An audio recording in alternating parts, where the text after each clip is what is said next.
Alright, and hello, and welcome back to another one of my kind of update videos on the Markiplier game. Well, starring Markiplier, I've gone over that before. But if you missed out on all that stuff, it's, I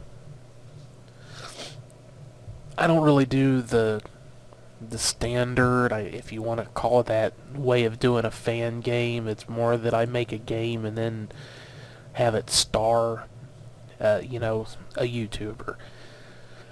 So this one is going to be called Mark of the Covenant, which of course is a reference to Ark of the Covenant, the movie.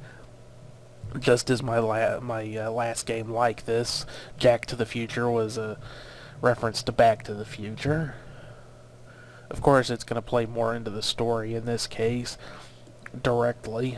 Jack to the Future, it was part of the story, because that's kind of the part, one of the jokes is that it was a fantasy world in the far future.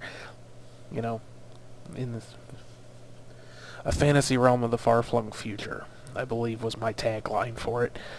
So, what I've been doing with these videos is showing you how I've been doing some of the map making, revealing a little bit of the detail. In this case, this is a massive area that's going to be one of the... I'm actually kind of proud of some of this work right here. This was tedious, but it looks good. It's a mine city.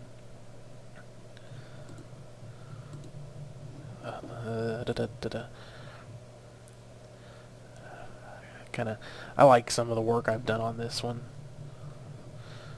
I've really been going full tilt on getting my map making skills up to snuff, I think, on this one, because that's also, I guess I just look at doing things differently than a lot of people. It's like, I don't really, this sort of stuff, the amount of work that goes into it, I can't really justify to myself doing it just for fun. So that's why I go ahead and I make it into an actual game, a full game. I'm not going to charge money for it because it is starring people that, I'd have to get their permission and, all that sort of stuff. I'm not trying to make money off the game, but I am going to be doing a full soundtrack, an original soundtrack, and I'll be selling that. The game versions will be like radio to low CD quality. The album version, the soundtrack version, will be like, 300 and some kilobytes per second, near lossless MP3s. So, because the music is all me, basically. Although if you watch this and you're a musician, especially because it's going to be more like for Jack to the Future, I did more like a dancey music type of album or a soundtrack. This one is going to be more rock, metal, industrial sort of stuff. So if you play guitar, if you play keyboards, bass, I'm doing all the drums myself. I'm going to be doing lyrics and vocals myself, production. But if you play any of those instruments and would like to work with me on this project, the soundtrack, get a hold of me in the comments and let me know. I've only completed one track so far, at least the drums, and I haven't done a lot of work on the soundtrack yet. But, if you'd like to get involved at some point in the future, just let me know. And, of course, I tend to try and split things up more or less equally based on, how many aspects of the work are being worked on, because like I said, I'm going to be doing the drums, I'm going to be doing the production, I'm going to be doing lyrics and vocals for all of them. So, kind of trying to split up any royalties evenly for the tracks. I'm thinking for each instrument, that each instrumentalist that comes in on the project, 15-ish%. Not 100% sure, maybe more like 18%. I want to try and get it as equal as possible based on the number of, like I said, I'm doing 4 different things. If you're only doing one, I don't know. Try and make it about 50-50, and then the 50% will be split between the instrumentalists, since I'm doing about half the work roughly. But, you know, that's not concrete. Like I said, I've only really worked on one track so far, and I'm aiming for about 20 tracks by the time I'm done with this. This game is still very much in the early stages of being worked on, because I've been doing a lot of other stuff. I'm working on a tabletop miniatures and RPG game right now. I'm doing my videos that I work on. This, you know, I've just got a lot of shit on the table. Plus just trying to live life, which for me isn't the easiest thing to just do everyday life anyway. It's not a complaint, it's just, you know, I always tend to have more shit going on than I really should. It's one of my strengths and my weaknesses. I've never had writer's block, really. You know, there's always something I've always been able to think of something that I can work on. It's just that the flip side of that is that I have a hard time working on just one thing long enough to really get it done. But I am getting work done on this. And, so like I was saying, this is a mine area. I just thought I'd do a little update and talk about some of the stuff going into the game. I guess I'll reveal some of the story here. It's kind of a standard RPG thing. I'm not trying to reinvent the wheel with this game, since I like to work with satire and spoof and parody. A lot of the stuff in it is going to be cliche on purpose, a little bit satirical at times, parodying and cliche. You know, that's just what I like to do. So you know, this is going to be a mine town that accidentally uncovered something nasty in the mines. They've woken something up. They've broken through into an area that they should not have broken into. Foul things lurk in the deep. Tentacled monsters and eldritch evils come up from the depths to haunt them and kill them in their sleep. That sort of junk. And luckily, you're going to come along and rescue them from whatever horrors lurk within. But first, before I can populate it with quests and NPCs to give those quests and the monsters that you have to kill to accomplish the quests or items you have to find and all that good junk, I need a place for all that to happen, and that's what I'm working on now. That's just the way I like to work, is kind of bottom up, I guess. You know, I kind of work, first I do my canvases, which is, you know, just the spaces that things will take place in, and then I populate them. Kind of a Bob Ross way of doing game design, I guess. If you're not familiar, Bob Ross was a painter. He did a TV show on PBS, Public Broadcast Station, I believe is what it stands for. The Joy of Painting, I believe it was called. And interesting story with him. I looked at his story up just out of curiosity. Oop, I missed a spot there.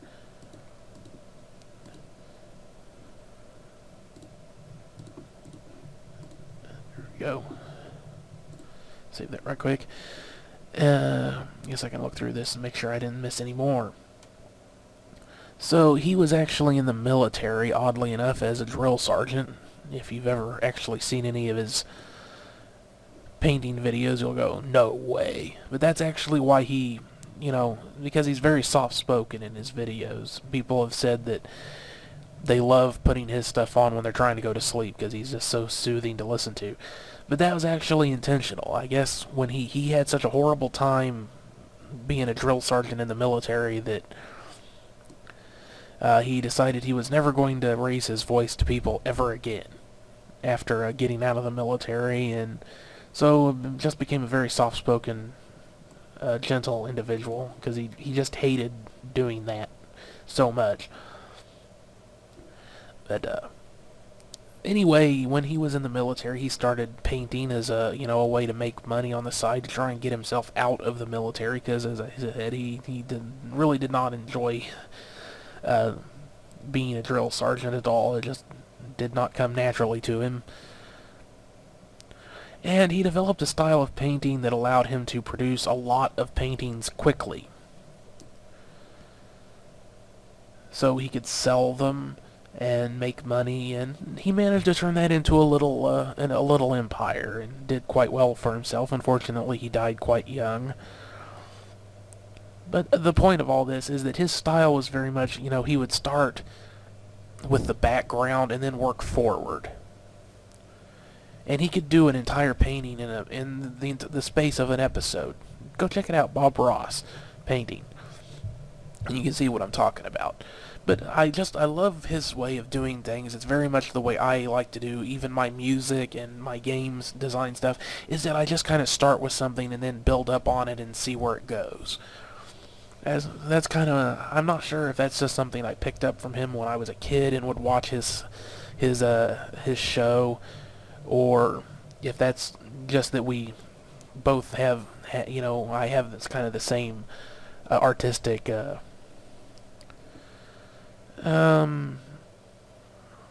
to phrase it. This really is not very, this isn't correct. I'm going to have to change that right quick.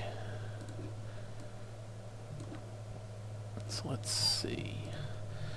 Very similar philosophies, I guess. Go ahead and do that, and then instead of changing direction there, I think what I'll do is I need this one. No, this one. Yeah, that'll work.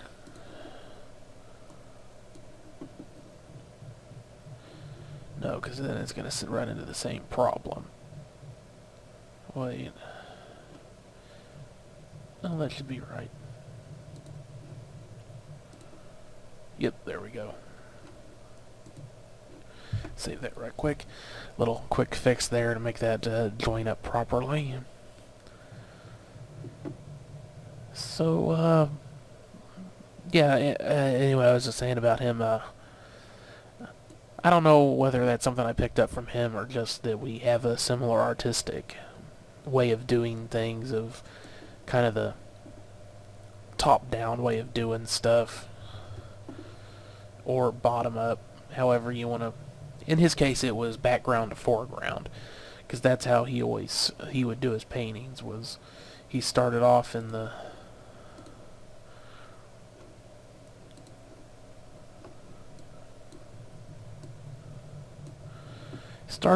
background and then moved forward.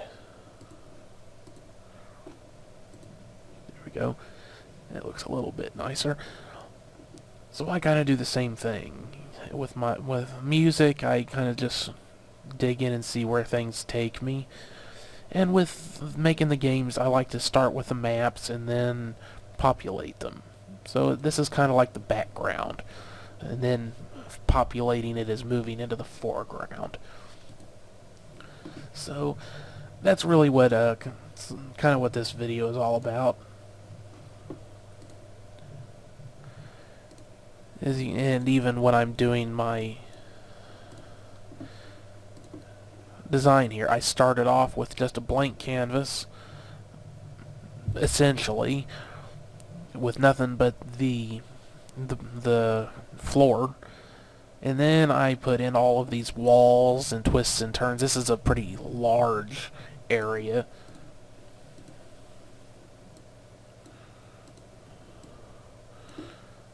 It's kind of a maze. I like doing stuff with mazes. When they're finished, they look really nice. It really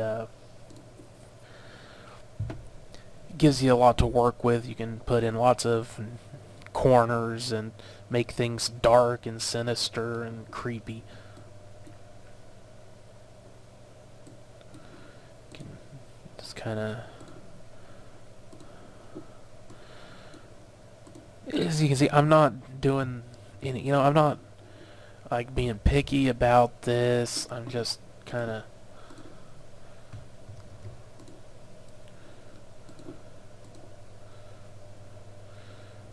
throwing in some different things here. I'm just trying to make it look more interesting. It's little holes in the wall.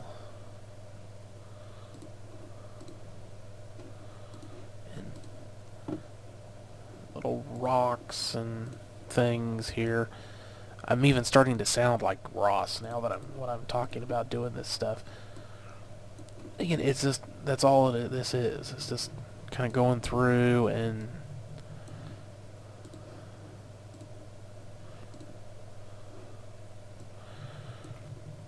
populating this space with stuff. Just to make it look a little bit more interesting. You can even do this sort of thing.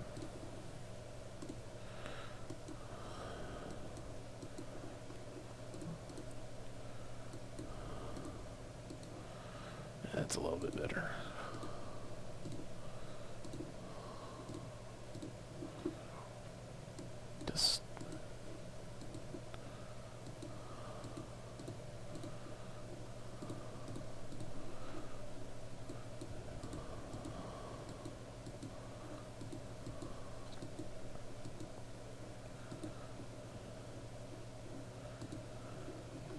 Just breaking things up so it doesn't look the same all the way through. Just little tiny patches of the lighter coloring over here.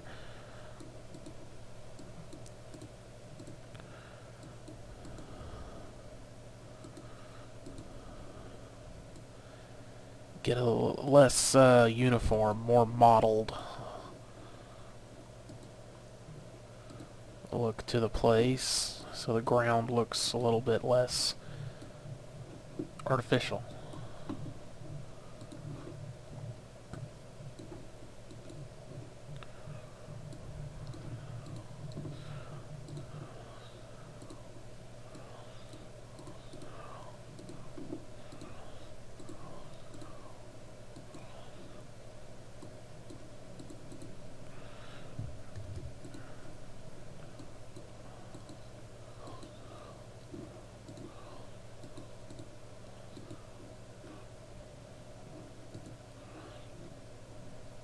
Okay.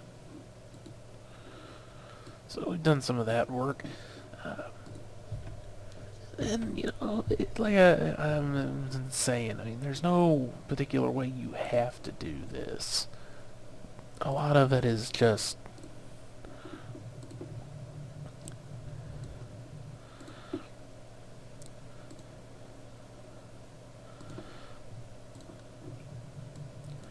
going through and taking something that looked kind of boring and bland and beige when we first started with this. And now it's kind of coming to life. There's like little plants and things that are down here and down in the dark in the gloom. Putting in some rocks here and there. Don't want to put that one there. Switch to a different kind right here.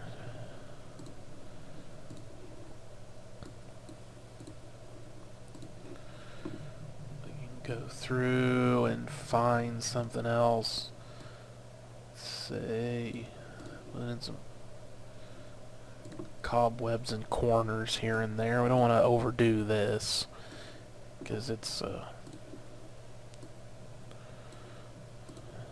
there we go. Just a few here and there.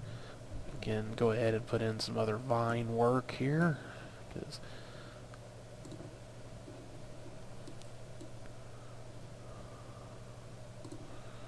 these ones are all dead and dried up, and can even do like a whole wall like right here that is just completely covered in dead vines.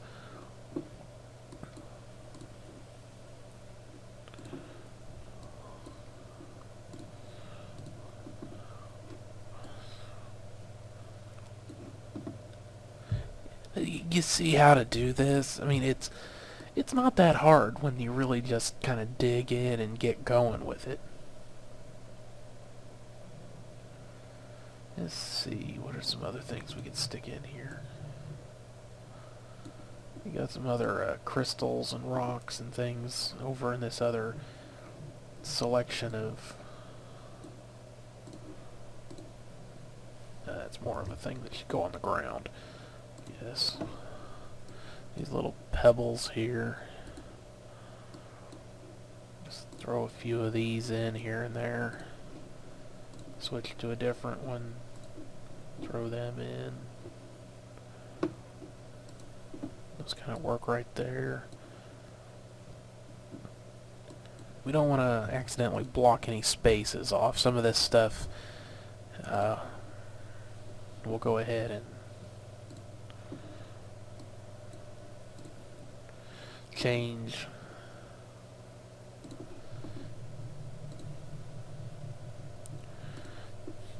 to where it can be walked over, and other stuff where it can't.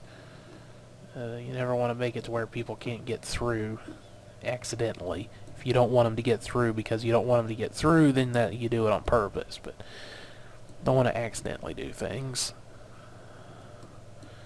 Just throwing in some more rocks here and there. Some pebbles. Okay, now we can move up to something a bit bigger.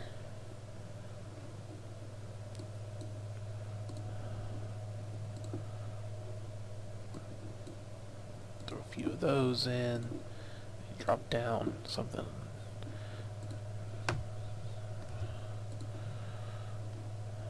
Different colored rocks here and there.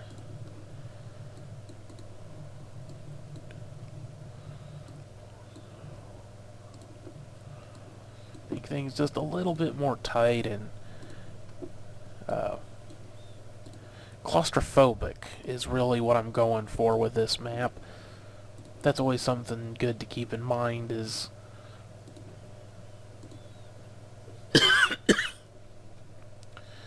you know, if you're wanting to go for a particular feeling with a map, then it's good to keep that in mind while you're working on it. In this case, yeah, definitely a claustrophobic maze that they're not going to be able to just navigate through easily.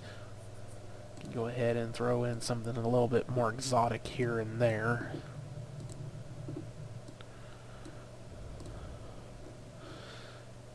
Oh, and another good thing we can do is with these crystals, this could be an item that they're supposed to find. They can harvest the crystal to prove that they've gone down into these deeper caverns.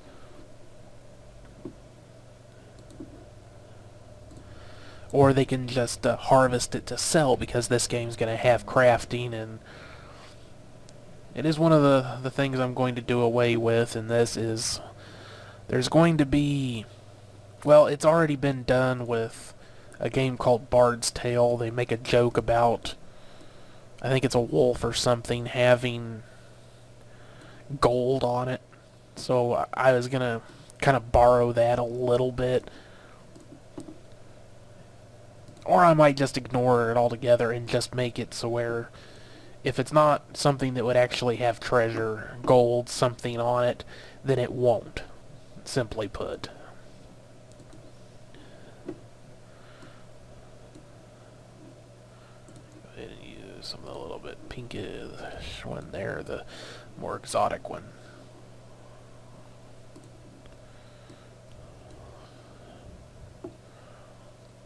I don't want to block the way through there. Alright. So let's see what we might have put up here in the very top corner. Got some other really cool looking crystals that we can work with. Put some in the walls. Got like a whole pillar of crystal right here we can put in.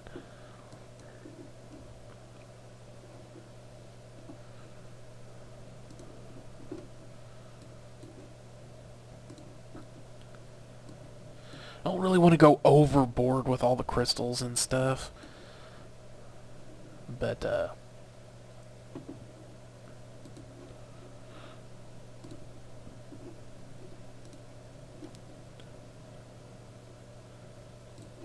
you know, whoops, come down here to the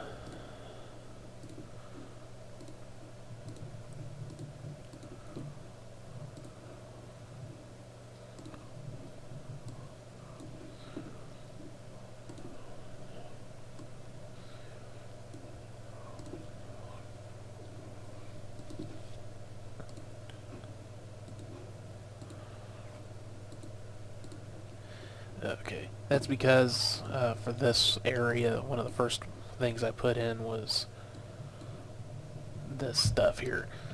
So we've also got like the purple ones and the orange ones that are going to show up here inside, just not in as large a quantity because those are more rare. Might go ahead and it's a nice clump of the orange crystal right there. Some of the orange or the purple. Yeah, this side is looking a little bit more bare, but that's okay, actually, because then there's more contrast. This side has more stuff on it at times. Then this area is a little bit more sparse through here, especially. And then you get up here, and there's a lot more of the crystals and stuff going on, so that keeps it from being too busy all the time. We can... There's this thing right here. Kinda, let's see. Where do they get into this area? Right through here.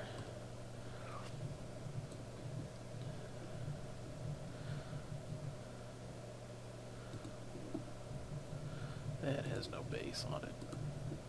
There we go. So, right here, what I've just done is, I have no idea what I'm going to populate this area with yet. I honestly don't. But I've just given myself something that I can work with. See, that's one of the reasons I love working in this fashion, because I've already given myself things that I can make quests built around the, harvesting the different types of crystal. They can have to go in and harvest like 5 bits of each of these different kinds of crystal in order to get a quest successfully done. They can just harvest the crystal or mine it for money. There's lots of different things I can do with this now. And then I've just put in this one really creepy looking statue thing right here. That gives me something I can do. There's something really dangerous up in this area. Obviously, there's going to be something really dangerous there. But I wasn't sure what it was going to be yet. Well, I'm still not sure exactly what it's going to be, but now I can go in and do some things like, I don't know. Let's see, what could I do here? That's a problem. You can't mix and match. Well, it's harder to mix and match inside and outside stuff, but there is this one right here that has some of that going on. So now, oh, okay. Let's see what I did wrong.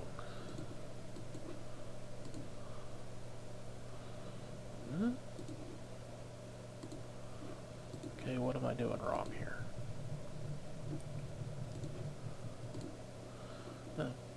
This looks kind of funny.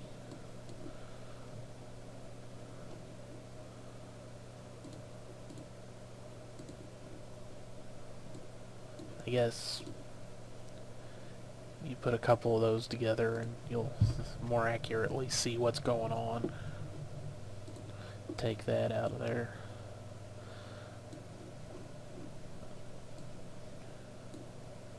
Suppose I could use something a bit different.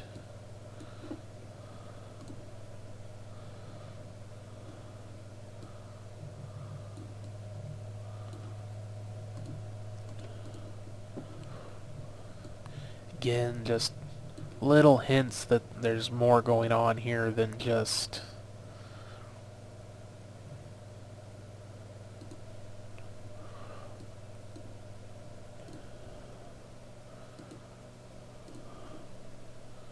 and we can put in. See, I said I wasn't going to block their path, but in this case they go off this way, and this is another way you can maintain the maze. Like down here, it's all about the walls, but then you get up here and there's all these open areas. Well, instead of just leaving these areas open, you put in something different. These pillars. And this blocks off their movement, so now they'll have to, move around them. Don't want to do it too often, too much. But it continues the theme of it being a maze a little bit more, but you've given them something else to look at.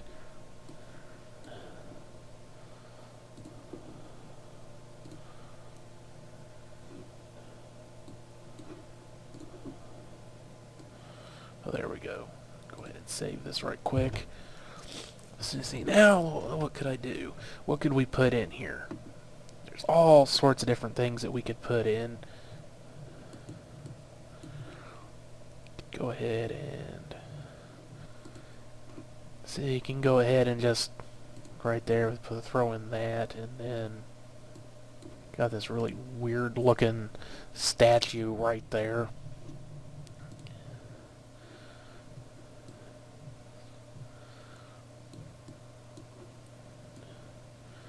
And just to kind of show that there's been something living up in here, throw in like a bedroll.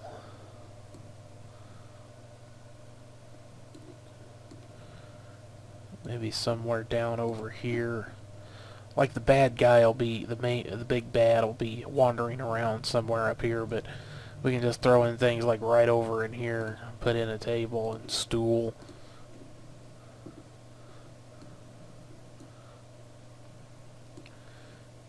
And yeah, why not some bookshelves?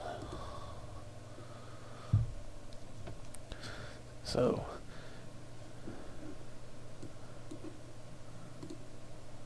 broken mirror, perhaps, that looks interesting.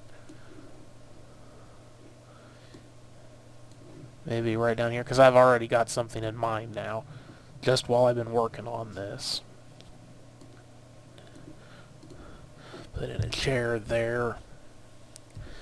And perhaps, just to make this a little bit more three-dimensional, let's see if we could perhaps do a sunken floor. I'm not sure how to do that. Let's see. You can go up easily enough. I don't know if it's really possible to go down into the ground with this. I'm going to have to check on that and maybe get back. Because I was thinking maybe some sort of a, like a gladiatorial pit. I guess the way to do it would be, you'd have to start off with a wall. No, it'd have to be like this.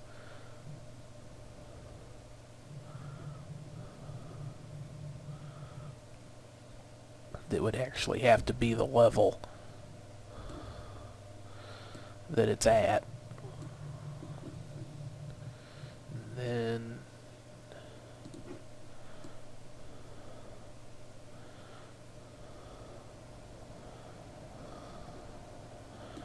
yeah, that's not right.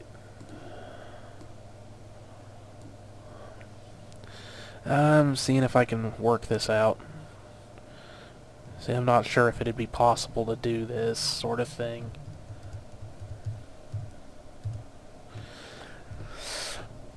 Yeah, I don't think it'd be possible with the space I've got available. I could work it out and do it as in tiers, but this is only too high, so it would be really difficult to I don't know. I guess it'd be, we could do something like this and put this here as kind of a wide base, and then this. That doesn't leave much room for fighting, does it?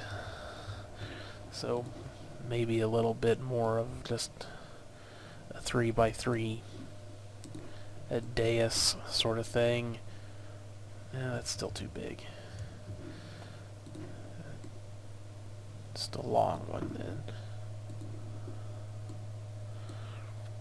That leaves a little bit more room to look at it.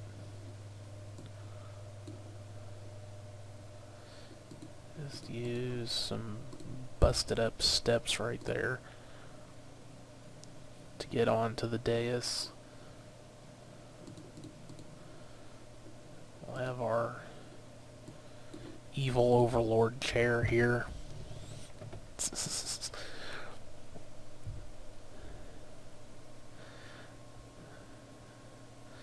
And then this would be where the monsters would fight.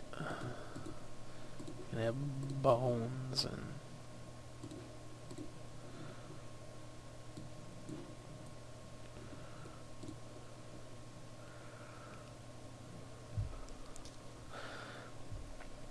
I'm not sure what else I could add right there, right offhand. May not need anything else added, really. Can throw in some more skeletons. Some more skeletons.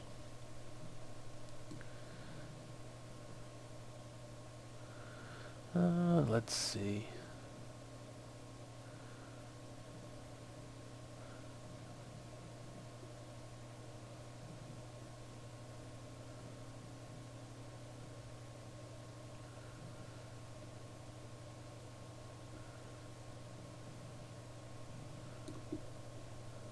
Yeah, I don't think there's much more that I need to add to this right now, and this video's going pretty long. But that's how you can take kind of a really boring looking landscape and then transform it into something a lot more interesting. Because, you know, now we've got like a little gladiatorial pit thing here, or just a fighting area. You know, the master can come and watch his minions kill each other for his amusement. Whoops. There's a ladder in the wall. I'm tempted to just leave that there just because it looks weird. We've got some odd statuary, some signs that somebody at some point has built something here. Perhaps that somebody or something is still there.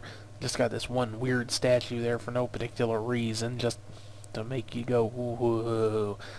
And we have this little library over here with a busted mirror, and then back over here we've just got this mat where whatever it is that's here, actually, you know what, I'm thinking that whatever the thing is here that's here is, it doesn't sleep, so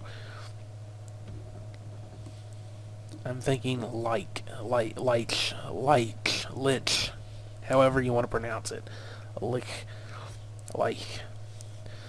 an undead wizard. Sounds good to me. That's what I'm thinking. I'm not sure if that's what I'll go with yet. We'll see. Spoiler alert. Can't call it a spoiler alert because I haven't even decided if that's exactly what I'm going to do yet or not. But don't be too surprised if it is. It's not like I'm going to show you every single area that I'm going to put into the map, you know, so plenty of surprises.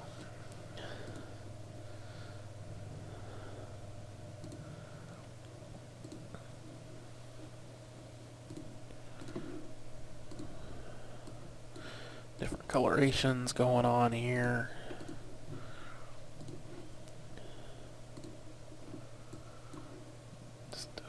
Just some variations. Variations are good.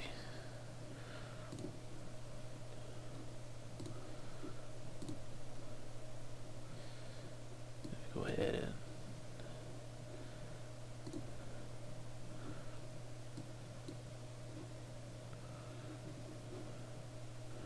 do something there and back over here.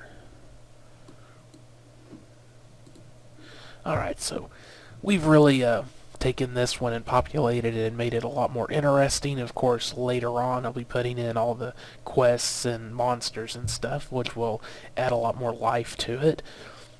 But for now, I think that wraps it up. So thanks very much for watching. This has been Ryan, as it is Murphy, and I'll see you on the next one. Bye, bye.